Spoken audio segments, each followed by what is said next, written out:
Hello indie game fans, Gamescom Asia was last week in my home country of Singapore, so of course I had to be there, on the lookout for fantastic indie games, as well as chatting with developers and publishers. So here's a look at some of the most interesting titles, beginning with Ace Strategy. A pretty looking game that might be kind of misleading in its trailers since the two on Steam just show off awesome mecha action, but there's no gameplay footage, where this, surprise surprise, is a turn-based trading card game that looks like modern roguelite deck builders. Although there is no mention of roguelite here, where cards include tactical attacks, counter cards to set traps, as well as permanent equipment having a pretty dope look, but I need to see the gameplay.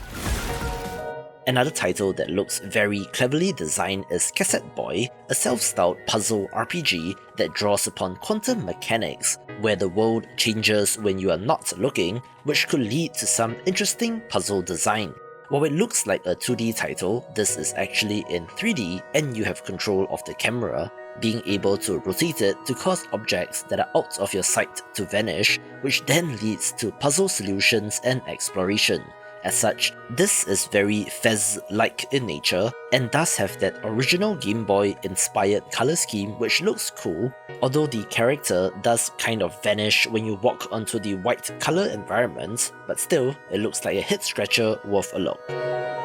I was surprised to see Undefeated Genesis at the show, since this game is slated for release in 2026, but you can never start your marketing too early, with this superhero action title essentially being a Superman game in all but name. The developer released an earlier free version on Steam in 2019 named Undefeated, which went kind of viral, again since everyone thought that this was what a Superman game should be, but as you know, the Man of Steel being essentially invulnerable makes it difficult to design a game or even narrative around. Still, the action looks neat here, and the ability to fly through these gorgeous landscapes is nice, as our hero battles mutants to save an alien planet, so let's see how this continues to shape up.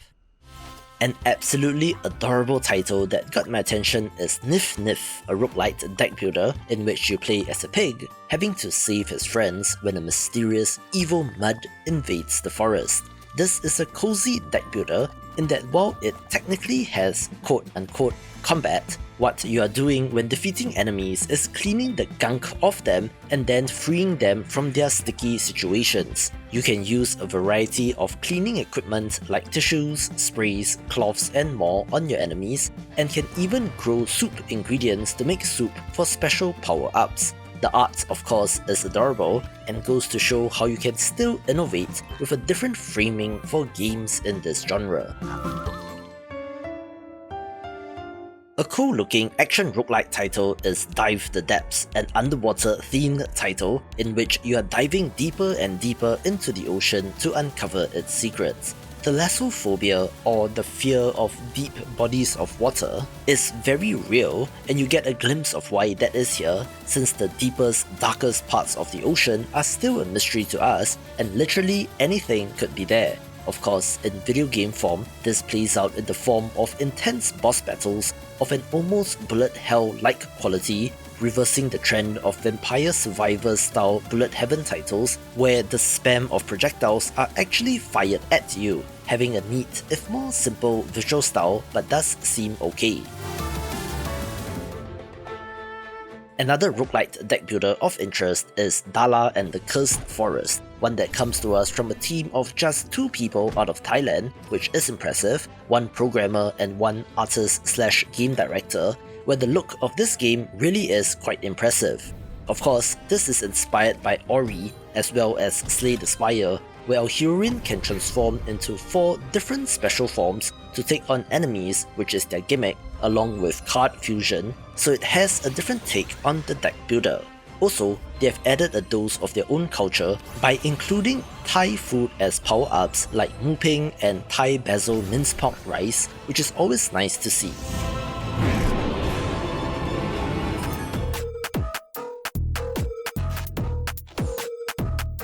A very sleek looking title is SONOKUNI, a top-down action title that fuses Japanese hip-hop with over-the-top action.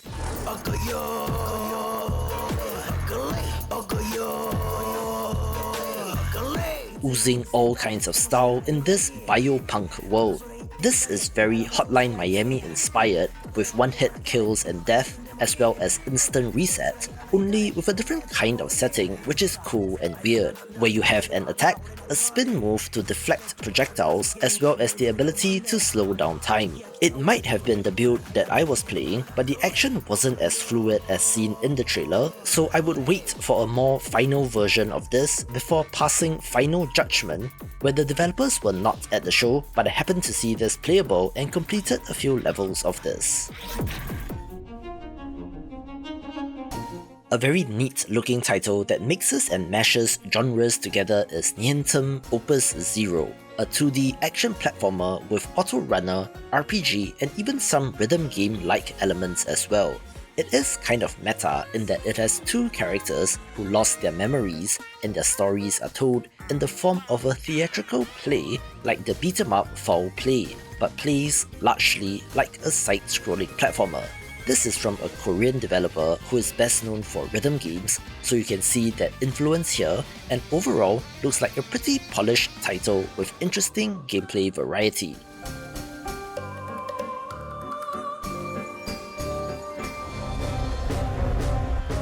Now this next title is of note, since it was kind of a coincidence that I ran into this developer among the sea of people at the event, where one of the leads on this just graduated from Polytechnic, so he must be like 20 or something, and is making a pixel art action platformer named Harpy Raiders. It is not as it seems, since you are playing as weapon-wielding slimes raiding the Harpy Empire in an act of vengeance, but you know me, I love my pixel art and it looks nice here. So I'm curious about the systems and structure of the game, whether it will be linear, Metroidvania adjacent, or more roguelite in structure, but still, for their first commercial project, do give them some support. By the time this video is published, Blackthorn Arena Reforged should be out, a remastered and expanded version of a gladiator management simulator from 2020, with major revamps like new graphics as well as quality of life improvements, and more importantly, adds new content as well to justify the whole remaster thing. You are running a gladiatorial arena, but how you want to run it is up to you, having to manage a roster of gladiators which are all fully simulated and can take on additional roles like cooks, healers, trainers, blacksmiths, and more. Your team of gladiators can also rise up the ranks and challenge other arena masters for control of their arena, doing so through fighting and using the rewards for upgrades like equipment as well. You can take direct control of the characters in combat and has an extensive CRPG-inspired character progression system, along with random events, side missions, and just so much variety in the fight to the death. The original was an ambitious title that was perhaps a little rough around the edges, but seemed to have been fairly popular, so let's see if this new version will address the issues that players had with the original. Another title from the show that is available right now is AWAKEN Astral Blade, an anime-inspired Metroidvania that looks cool, in which you play as a bionic girl sent on a rescue mission to a remote island where a mysterious energy source has mutated plants and animals there. In the less than 24 hours or so between the release and me recording this video, it has a decent start at 30 Steam reviews and a positive rating, having fun platforming and great combat, including a parry that you need to master. It looks pretty nice as well, with some epic looking boss battles, so if you're in the mood for one of these, do pick it up. Here's a pretty sick looking first person shooter with a twist, since while UNYIELDER looks like most modern shooters, this is a single player only boss rush shooter, where I don't believe I've seen something like this being done before. Sure, you have your indie first-person shooters and even boss rush titles like Fury or Elder's Souls, but I don't think I've seen the two combined, where you can even build your own final boss to battle from the parts of defeated bosses, which is an interesting idea. And you can even punch said bosses, which looks cool, also coming to us from a Singaporean developer, which I need to shout out. One of the sleekest looking games that I could find on the show floor was Steel Seed, a dark sci-fi stealth action title in which you explore a hostile underground facility in search of answers that will be critical to the survival of mankind. I always say that stealth games are difficult to come by, and that remains true, although the addition of more action elements here does shake up the gameplay. You can parkour and use techniques like wall running to get to the next area, and can also control your drone companion in first person to scout areas ahead, which makes this of interest.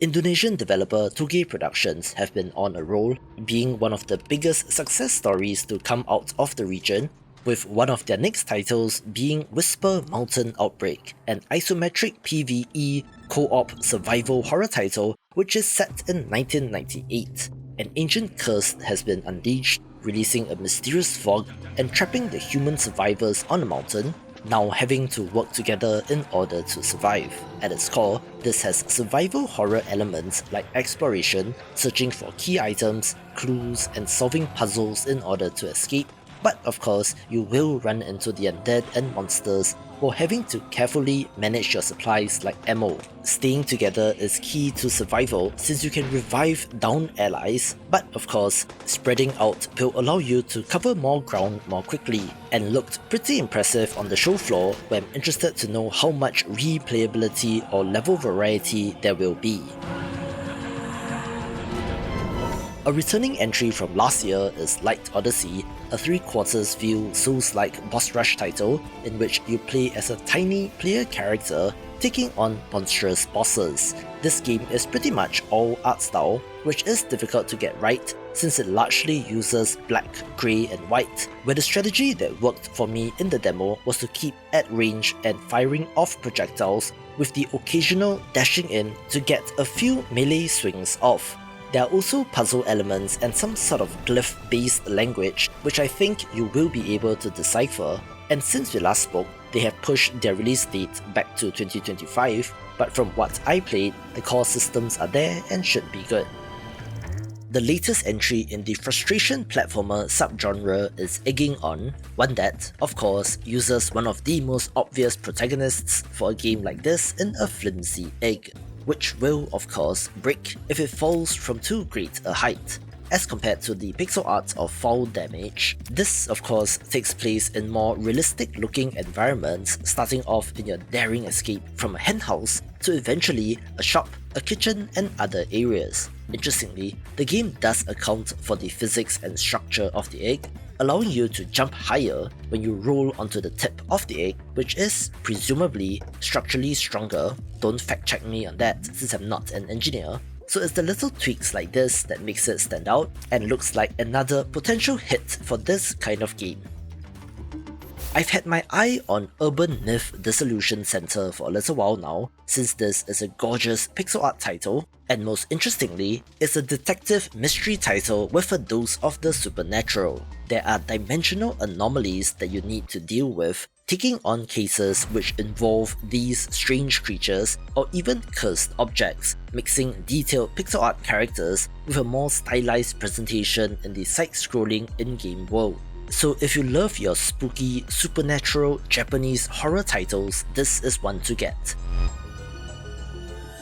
Speaking of pixel art, another title that is a highlight, both from the show and during the most recent Steam Next Festival, is Spirit Mancer, a side-scrolling action platformer but with a deck-building twist, in which you're able to summon spirits to help you in combat, which appears to be largely based on the zodiac, mythology and biblical influences. For better or worse, I don't see any mention of roguelite in its description, so it might just be a linear action title since the developers talk about side activities like fishing that you can do in between missions, and I guess we'll get to see the full version soon since it launches in November and it's a playable demo on Steam, so do check it out, where the game is out of Thailand as well, whose indie game scene appears to be doing well for themselves.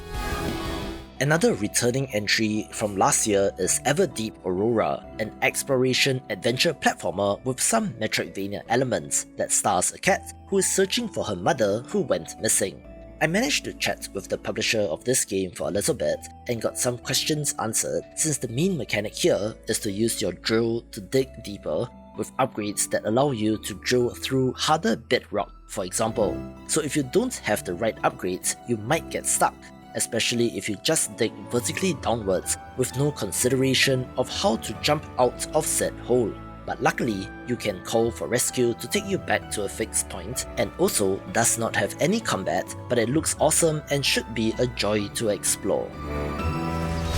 Of all the games on the show floor, a very ambitious looking title is Huaxia Warring States, an action strategy title that has multiple facets to it, taking place in ancient China, where you can create your own story. You can start your own clan, conquer the lands and create an empire, or you could just play as a lone warrior, fighting bandits and helping the weak. So it's that kind of duality that makes this especially interesting. It starts off as a side-scrolling action title where you control your single character avatar and can walk around the towns or even the world map, where combat then becomes almost like a side-scrolling beat-em-up, and of course has plenty of RPG systems for the character and things like leveling and loot. However, as you progressively get stronger and start to conquer provinces, it turns into a strategy or 4X title where you are looking at the overworld map, planning for defenses and deciding on where to send your troops, delegating battles to your general, and turning it into an almost total war style of combat. So I'm honestly very intrigued by this to see how all the systems will work together. And while it is from a Chinese developer, they have a global publisher, so I don't see localization being an issue.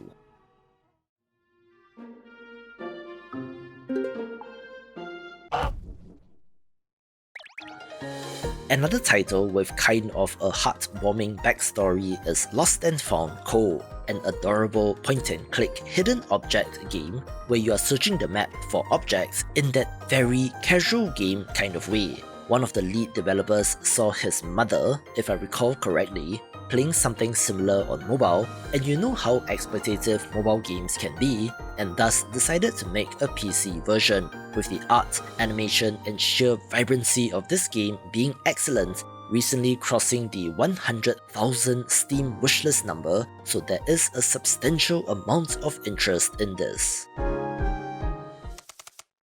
Alright, here's a title that I did not have on my radar, where I was walking around the indie area and there was no one at this station, but the demo was open, so I hopped on, and man, Become the Moon looks like a pretty dope title. It's a roguelite deck builder with auto-battler combat, but does resemble Hearthstone or Magic the Gathering more than Slay the Spire, in which you have a limited amount of energy to place units or spells, and once that is done, hit the go button and watch the action unfold, with the key distinguishing feature being that this is single round only. If your minions defeat the opponent's army, then they deal damage to the enemy hero, and if that isn't enough, your hero and theirs will fight to the death. The drafting system here is interesting since you tier up after expending all your cards in the deck, if I'm remembering correctly, and then you get a chance to add 5 tier appropriate cards at one go instead of piecemeal adding them one at a time after each battle,